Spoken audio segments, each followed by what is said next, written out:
안녕하십니까. 좋은 아침입니다. 제가 강의하는 이 시간이 아침이기 때문에 아침 인사로 대신을 하고요. 오늘 배워야 될 부분은 16.4절의 애플릿의 보안, 그죠? 애플릿의 보안에 대해서 오늘 제가 이야기를 하려고 합니다. 우리 책에서는 애플릿의 보안만 이야기를 하는데 기왕 보안 이야기를 하는 김에 자바의 보안, 그래서 자바 언어 자체의 보안 문제에 대해서 제가 여기서 교재에는 없지만 좀 언급을 하고 그러고 넘어갈까 합니다. 자바의 보안은 어떻게 이루어져 있는가? 자, 최근에 분산 컴퓨팅 환경이 되고 나서, 그렇죠? 분산 환경이 되고 나서 분산 환경에서 주로 어플리케이션들이 동작을 하게 돼요. 그러고 나서 보니까 분산 어플리케이션에서의 중요한 점이 역시 보안 부분이 굉장히 중요한 이슈로 등장을 하고 있고, 이러한 보안, 특히 이 보안은 여러 등급으로 나누어질 수도 있겠습니다만은, 특히 우리 최근에 인터넷에서의 보안 때문에 사실은 굉장히 문제가 많이 되고 있어요. 그래서 실제 대학에 컴퓨터 보호학과도 생기고 정보보호 대학원도 생기고 이제 이런 형편이죠. 그 정도로 굉장히 중요한 이슈로 등장을 하는 부분입니다.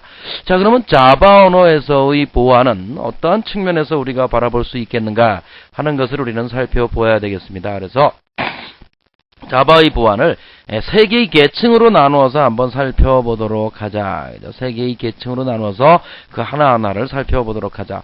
일단 자바 언어는 프로그래밍 언어 자체에 어떠한 보안을 가지고 있다.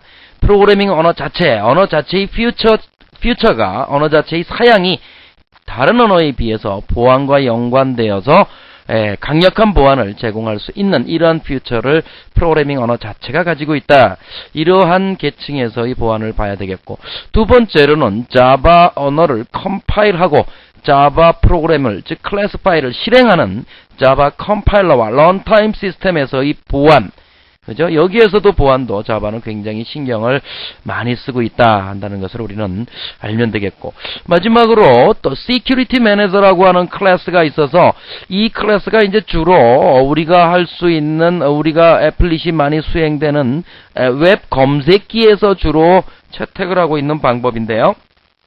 Security Manager 클래스, 즉 보안과 연관된 클래스예요. 그래서 이 클래스의 객체는 전체적인 보안을 중앙 집중식으로 관리하기 위한 그러한 기능을 제공하는 클래스예요. 그래서 이 클래스를 이용을 해서 보안을 제공을 하는 이러한 세 개의 계층 형태로 우리가 볼 수 있지 않겠는가.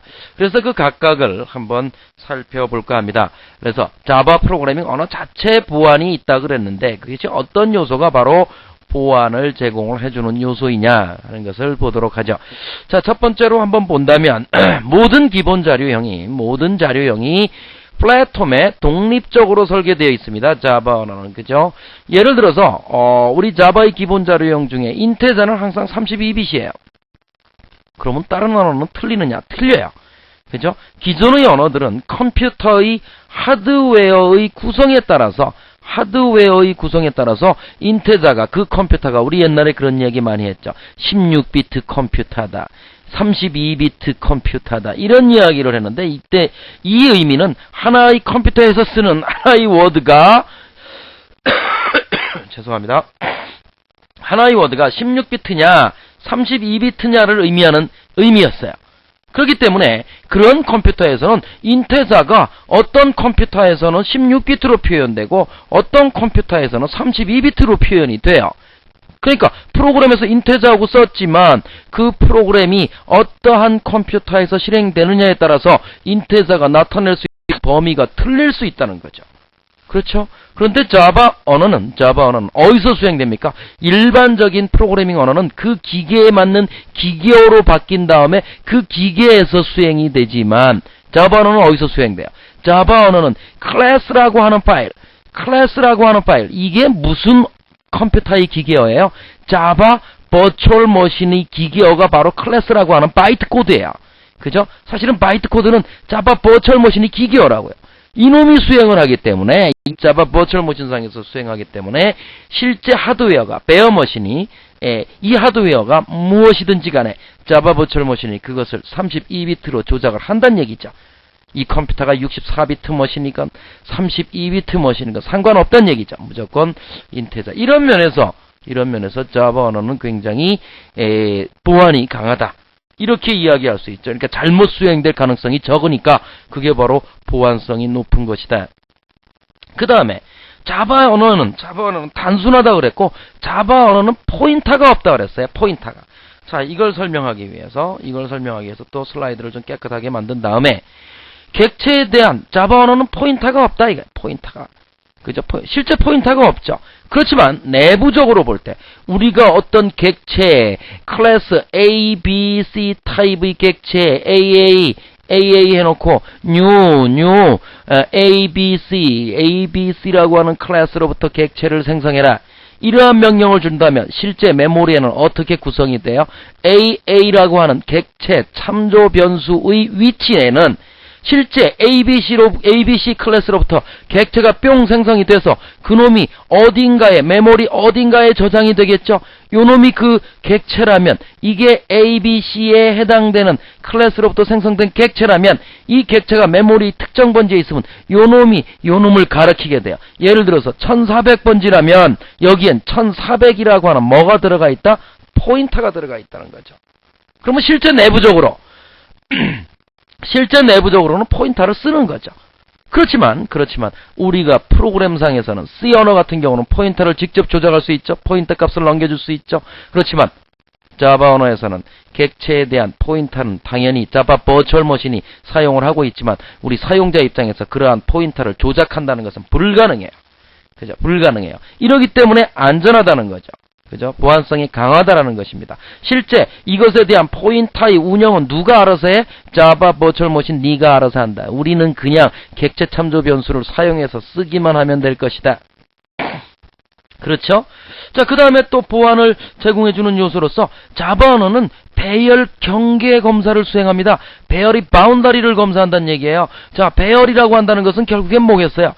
동질의 데이터가 쭉 메모리에 저장돼 있어요. 동질의 데이터 0번째, 1번째, 2번째, 3번째. 자, 이놈이 메모리에 어떻게 저장돼 있겠어요? 어떤 특정 위치부터 쭉 그 데이터가 저장이 돼 있을 텐데, 자, 이러한 배열에 접근을 할 때에는 자바는 반드시 배열의 바운더리를 검사를 해서 이 배열의 범위를 벗어난 접근을 할 수 없도록, 그죠? 할 수 없도록 그렇게 만들어버리죠. 그래서 배열의 경계를 벗어난 접근을 할 때에는 예외가 발생돼 버리죠. 그래서 index IO bounded 뭐죠? 이름이 우리가 예외 처리해서 그죠? index IO bounded exception인가요? 그런 예외가 발생을 합니다. 그래서 자바는 항상 배열에 접근할 때에는 배열 바운더리 검사를 수행을 하기 때문에 유효한 메모리에만 접근이 가능하다. 즉 보안 문제라는 게 바로 그 문제겠죠. 메모리의 어떤 특정 위치에 접근을 해야 되는데 그 위치를 벗어난 어떠한 변수를 이용해서 그 변수가 가리키는 곳을 벗어난 곳에 접근할 수 있는 방법이 있다면 그것은 굉장히 보안성이 없는 그런 그 방법이 되기 때문에 그것은 보안성이 없는 것이죠. 그렇지만 이러한 검사를 수행해서 유효한 메모리에만 접근을 하게 이렇게 만들어 버린다. 마지막으로 객체의 합법적인 형변환만 가능하도록 자바에서는 객체를 캐스팅할 수 있죠. 캐스팅. 그죠? 캐스팅이라는 게 바로 뭐예요? 형변환이에요. 형변환. 이러한 형변환은 명시적인 형변환만 허용을 해요. 그죠? 명시적으로 형변환을 할 수 있는 경우에, 즉 명시적으로 우리가 일반적으로 객체를 형변환할 때 어떻게 했습니까? 오브젝트 타입의 객체, 우리가 앞에서 데이트 클래스 객체의 직렬화 기법에서 IO 기법에서 시리얼라이제이션, 디시리얼라이제이션을 할 때 저장된 객체를 오브젝트 타입으로 받아가지고 그것을 어떻게 했어요? 데이트 타입으로 바꿀 때 명시적으로 데이트 해가지고 그 객체를 데이트 타입으로 형변환하는 이러한 합법적인 형변환만 가능하도록 자바 언어는 설계가 되어 있기 때문에 자바 언어는 보안성이 높다. 즉 자바 프로그래밍 언어 자체의 보안 요소들은 이러한 요소들이 있기 때문에 프로그래밍 언어 자체에 자바 언어는 보안성이 있다. 이렇게 우리는 이야기할 수 있겠어요. 자, 두 번째 계층으로는 자바 컴파일러와 런타임 시스템에 어떠한 보안성이 있다는 거죠. 보안 요소들이 있다. 즉 보안이 강조된 실행 환경을 제공하고 있다. 실행 환경을 제공하고 있다. 이렇게 알면 되죠. 우리가 3장입니까? 자바 언어의 특징을 배울 때 1장입니까? 자바 언어의 특징을 배울 때 거기서 뭐라 그랬어요? 자바 언어는 안전하다. 그래서 거기에는 바이트 코드 검증기, 그죠? 바이트 코드가 인터넷을 통해서 개발 환경에서 바이트 코드가 인터넷을 통해서 이게 인터넷이고 이걸 통해서 딜딜 가서 실행 환경에 갈 때 실행 환경에서 어떻게 한다 그랬어요? 바이트 코드 검증기가 이놈이 전송되면서 어떠한 문제가 있었는지 검증을 하죠. 이런 바이트 코드 검증기가 있고요. 그 다음에 클래스 포맷 검증기라는 놈이 있어요. 클래스 포맷 검증기. 그래서 여기 어떤 클래스가 있으면 그러한 클래스의 포맷을 검사하는 뭐 이런 검증기들이 실행 환경에 존재를 해요. 그죠? 그 다음에 실행 시간 라이브러리 검사 및 로딩 기법을 자바 언어는 제공을 하고 있죠. 실행 시간에 라이브러리 검사를 하고 로딩을 한다는 거예요. 실행 환경에서. 그죠? 그러니까 자바는 클래스 라이브러리를 가지고 있고 실행 환경에서 라이브러리를 가지고 있고 이놈이 실행될 때 그 라이브러리를 검사하고 로딩을 해서 실행을 한다는 거죠. 즉 이것은 바인딩을 실행 시간까지 늦춘다. 이렇게 우리는 받아들이면 되겠어요. 자, 그래서 이런 면에서 자바 언어는 보안성이 컴파일러와 런타임 시스템 계층에서 있다. 또 하나는 자동 쓰레기 수집 기능을 수행을 한다. 그죠? 그래서 automatic garbage collection을 수행을 하죠. 만약에 쓰레기 수집 기능을 수동으로 하게 한다든지 또는 사용자가 직접 하게 한다면 어떤 문제가 발생을 해요? 메모리의 잘못된 수집이 일어날 수 있고 잘못된 사용이 일어나게 되면 결국에는 어떠한 손실이 발생할 수 있어요. 그렇죠? 메모리 관리를 사용자가 직접 한다면. 그런데 이것을 자바 버추얼 머신이 알아서 수행을 하기 때문에 굉장히 보안성이 높다. 자, 이렇게 이야기를 할 수 있겠습니다. 자, 그 다음에 자바 언어는 또 Security Manager 클래스라고 하는 이건 JDK 1.0 버전부터 이 클래스를 제공을 하기 시작을 했는데요. 이 Security Manager 클래스는 어떤 접근에 대한 제어와 연관된 모든 정책을 중앙 집중식으로 관리해주는 이러한 클래스입니다. 이것을 우리는 Security Manager 클래스라고 그래요. 그죠? 그래서 접근 제어와 연관된 이러한 정책을 중앙 집중식으로. 그래서 웹 검색기가 이 클래스를 통해서 보안 관리자의 기능을 수행을 합니다. 그래서 여러분들이 어쩌면 보셨을지 몰라요. 애플릿을 수행하다가 어떤 에러가 나는데 Security Manager 또는 Security Error 이렇게 에러를 내는 경우가 있어요. 그러니까 웹 검색기는 이 Security Manager 클래스에서 제공되는 기능을 세팅을 해가지고 가지고 있는 것이라고 생각을 하시면 돼요. 그러면 이 매니저 클래스에서 제공되는 기능들은 어떤 것이 있을까? 이제 그것을 우리는 봐야 될 텐데. 하여튼 이러한 애플릿과 연관된 보안 부분들은 JDK가 버전이 향상이 되면서 계속 향상이 되고 있어요. 그래서 JDK 1.0에서 보면 자, 우리 잘 생각을 해보세요.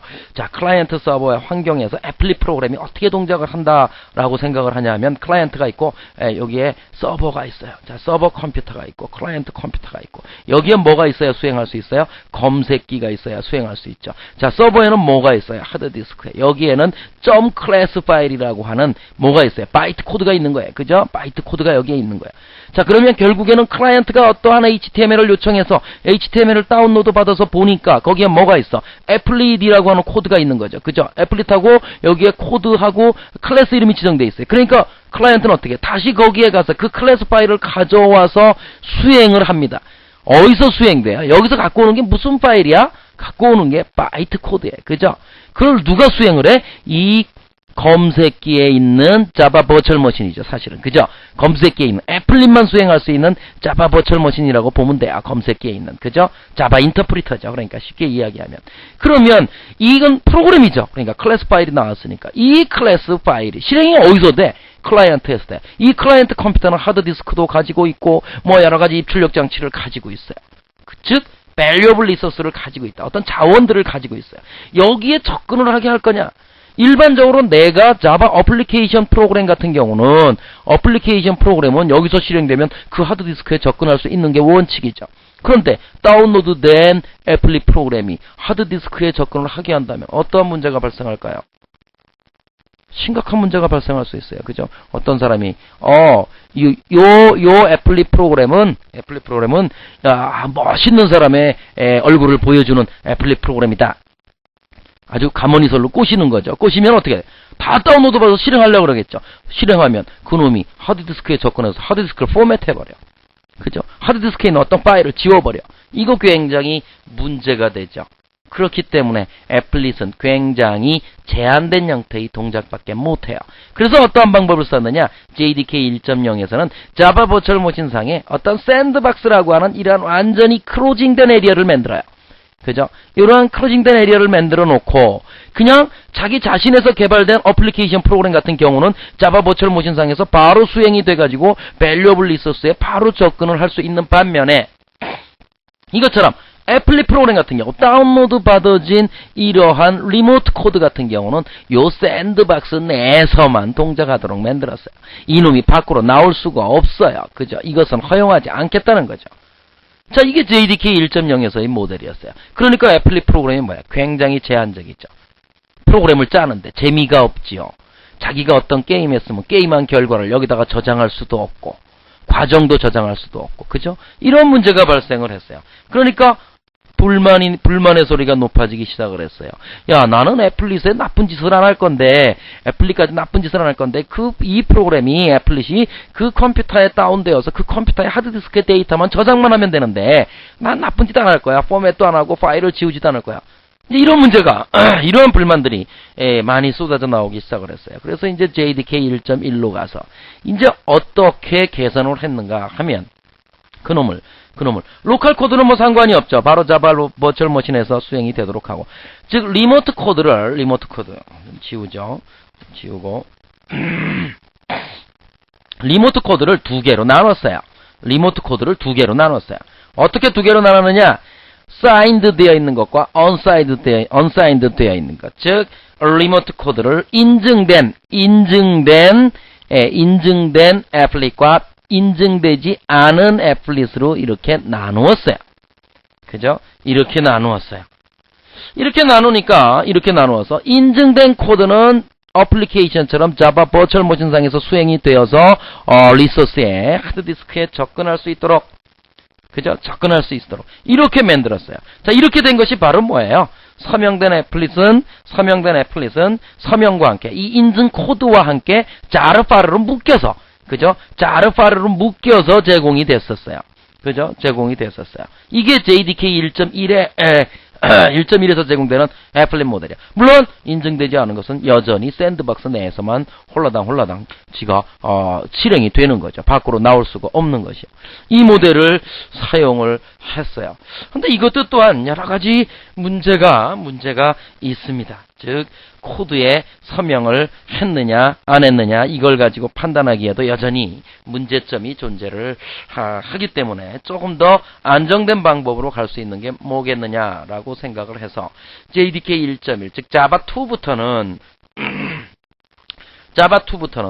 모든 코드는 서명과 상관없이 폴리시 파일의 내용에 따라 시스템의 자원에 대한 접근 권한을 가지도록 이렇게 설계를 했어요. 즉 무슨 이야기냐 하면 실행 환경에 자바 버추얼 머신에다가 세팅을 하겠다는 얘기예요. 즉 무슨 파일처럼 컨피그레이션 파일처럼.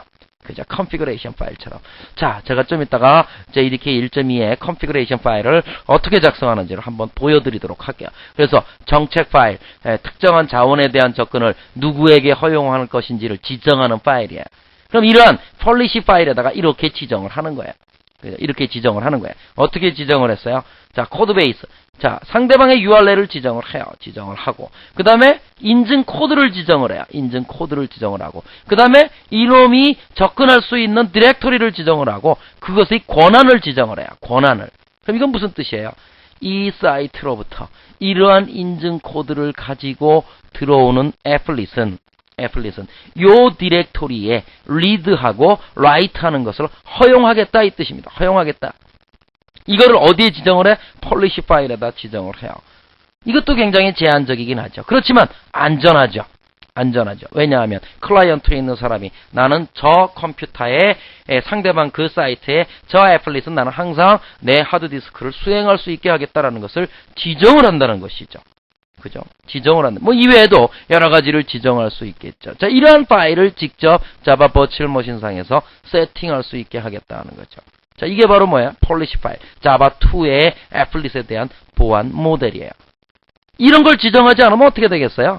뭐 아직까지도 애플릿은 샌드박스에서 수행이 되는 이러한 형태라고 보여집니다. 이것도 안 돼 있고 인증 코드도 없다면.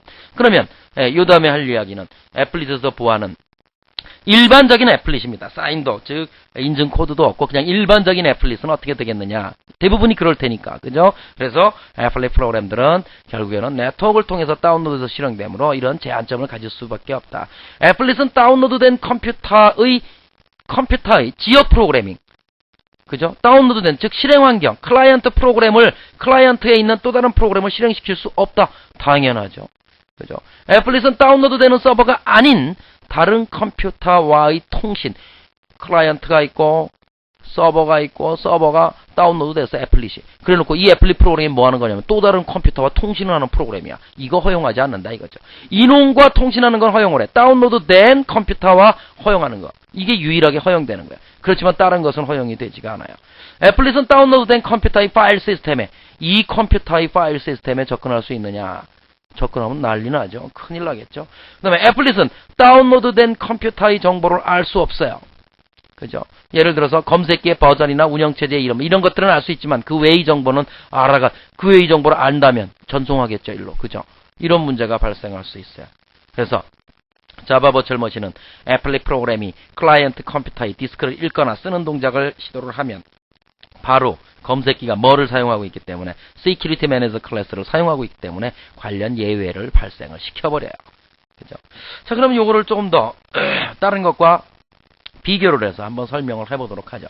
일단 원격 컴퓨터, 즉 네트워크상에서 애플릿을 로드하는 검색기, 뭐 넷스케이프나 익스플로러나 똑같은 말이죠. 검색기. 그 다음에 지역 애플릿이라는 건 또 뭡니까? 지역 애플릿 로드하는 검색기. 지역 애플릿은 뭐예요? 자기 컴퓨터에 클라이언트가 있고, 이런 경우는 클라이언트가 있고 서버가 있고, 서버에서 애플릿을 다운로드해서 수행하는 경우가 요 경우고, 여기 하드디스크가 있고 애플릿이 여기에 있는 거야. 여기에 있는 걸 자기 컴퓨터에서 검색기에서 수행하는 것. 그 지역 애플릿을 로드하는 검색기. 그 다음에 또 어떤 게 애플릿 뷰어. 애플릿 뷰어는 외부로부터 다운로드 받을 수가 없죠. 외부로부터 다운로드 받을 방법이 없죠. 항상 자기 것밖에 수행을 못하죠. 자기 것밖에. 그죠? 자기 애플릿 프로그램밖에. 그래서 자기 애플릿 프로그램. 그 다음에 일반적인 자바 응용 프로그램. 자, 이렇게 4개의 종류로 나누어서 접근하는 방법에 대해서 살펴보도록 해요. 지역 파일을 읽는 거, 자기 하드디스크에 있는 요 파일을 읽어드릴 수 있느냐 이거죠. 당연히 원격 애플릿은 노입니다. 지역 애플릿을 로드하는 것도 노입니다. 애플릿 뷰어는 자기 자신의 컴퓨터에서 개발된 거니까 yes. 요거하고 요거의 차이는 무엇일까요? 이것은 다른 바이트 코드를 다운로드 받아서 수행하는 거고, 얘는 지 컴퓨터에 있는 바이트 코드를 수행하는 거고, 뭐 역시 마찬가지 개념이다라고 보여지는데, 하여튼 차이가 있어요. 그죠? 자바 응용 프로그램 역시 X. 자바 응용 프로그램은 전부 가능하죠. 자기 자신의 컴퓨터에서 짠 거니까. 그죠? 자기 자신의 컴퓨터에서 수행하는 거라고 보여지니까. 지역 파일에 읽고 쓰고 파일 정보 얻고, 이건 단어예요. 단어. 다운로드, 다른 프로그램 실행. 다운로드된 서버와 네트워크 포트 연결. 이건 yes예요. 그죠? 다운로드된 서버. 즉 바이트 코드가 다운로드됐어. 애플릿 파일이 다운로드된 컴퓨터와의 통신. 이거는 허용하겠다는 얘기죠. 다른 서버와의 네트워크 연결 안 돼. 그 다음에 자바 라이브러리 로드 안 돼. 익시트 호출 안 돼. 팝업 창의 생성. 이건 와닝해라. 그죠? 팝업 창이 뭐예요? 그냥 애플릿에서 하나의 창이 팝업 해가지고 뜨는 거죠. 또 풀다운이 아니고 그냥 툭 나타나는 이런 팝업 창이라고 보시면 되죠. 그 다음에 지역 애플릿을 로드하는 검색기는 이것도 역시 다 노죠. 그러다 이건 역시 S고, 다른 서버와 네트워크 포트 연결 Yes입니다. 자바 라이브러리를 로드하는 것도 라이브러리 로드라는 말은 자기 라이브러리를 쓰지 않고 외부로부터 로드한다는 얘기예요. Yes. 팝업 창의 생성 Yes. 애플릿 뷰어 Yes. 이제 다 S죠. 파일 삭제 노입니다. 그죠? 다른 건 다 S고, 자바 응용 프로그램 다 Yes입니다. 그죠? 이렇게 애플릿은 이렇게 제한적이다 한다는 거죠. 이게 이제 진짜 우리가 이야기하는 애플릿이죠. 인터넷을 통해서 다른 사이트로부터 로드된 애플릿을 검색기에서 수행할 때는 이러한 제약을 가진다 한다는 것을 우리가 알아야 되겠습니다. 자, 이렇게 해서 자바의 보안, 애플릿의 보안에 대해서 말씀을 드렸는데, 제가 잠깐만 볼까요? 아까 폴리시 파일을 어디서 하느냐 하고 보니까 제 컴퓨터에 보니까 제 JDK 디렉토리에 가보시면, bin 디렉토리에 가보시면 폴리시 파일을 지정할 수 있는 C 밑에 JDK 밑에 가보시면 bin 밑에 가시면 여기 폴리시 툴이라는 게 있어요. 이 폴리시 툴 실행시켜 볼까요? 자, 혹시 죽을지도 모릅니다. 그러면 어떻게 하지? 자, 폴리시 툴 실행시키면 도스 상태에서 입력할 수 있는 그 폴리시 툴을 입력할 수 있는 도구가 나타나요. 그러면 그 도구를 이용해서 내가 입력을 시키면 되는데 왜 안 나타나죠? 예, 여기 나타나네요. 그죠? 여기 나타나요. 그래서 could not polish file. 지금 polish 파일을 제가 만들지 않았죠. C 윈도우 밑에 java.polish를 만들겠다. 그럼 이렇게 해서 polish 파일에 이름을 주고 key store 주고 add polish entry 해가지고 code base 하고 이거는 이제 URL이죠. 그 다음에 signed code 인증 코드를 주죠. 그 다음에 add permission 해가지고 add permission 그래서 permission all permission을 줄 거냐, file permission 뭐 여러 가지겠죠. 그래서 all permission target name 뭐 주고 target name 아마 디렉토리일 텐데요. 볼까요?